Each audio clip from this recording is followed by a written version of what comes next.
оптимиста не сум, песимиста не смеам да бидам, меѓутоа не можам да се ослободам од чувството на горчина со која ќе говорам денеска. Некако така ми е овој период во животот. Кога минатата недела добив покана да учествувам на оваа округла маса, некако дојде ко порачено, сакав да проговорам за некои работи. Под силна импресија на она што ми изминатиот период се случи во Македонија, ситуацијата која сме ја гледале само во грди, ефтини, нискобуџетски криминални филмови. Одамна не ми се случило да се чувствувам толку ниско и навредено.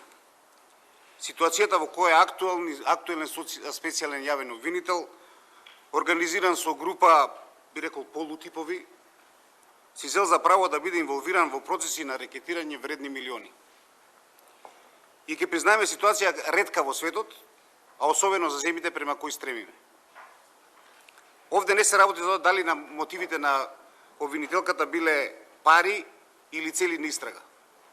Туку се работи за еден од оние епизоди на глобално уништување и еродирање на правниот систем, како што кажа амбасадорот. Ситуацијата е скоро надреалистична. Веќе подолго време интензивно размислувам, користејќи го моето 30 годишно искуство, за тоа што ни сите овие години искуство научивме. Научивме дека да се биде бизнис во Македонија не е многу лесна работа.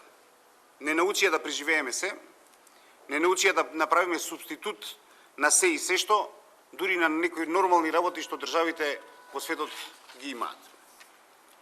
И што заклучив? Заклучив дека парите можат да купат многу, можат да решат многу, ама за жал не можат да решат се. Така, ако имате доволно пари, а поголемиот дел од луѓето во Македонија ги немаат, ќе може да си обезбедите коректно образование, ако не кај нас, некаде во светот.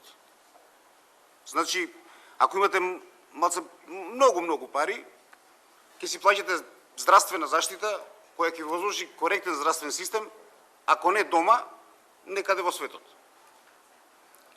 Ако имате стварно многу пари, ќе ви останат веројатно доволно пари да имате некој фонд да си го обезбедите периодот кога ќе бидете во пензија.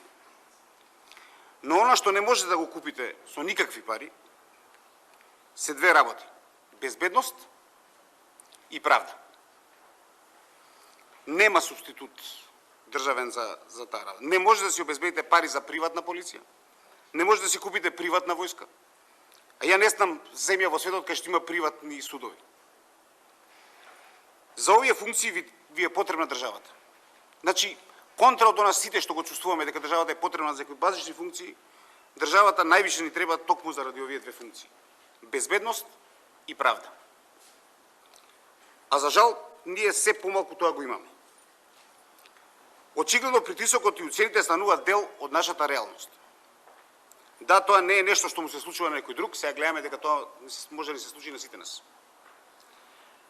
Но зошто да е тоа дел од нашата реалност? Мислам дека одговорот е едноставен.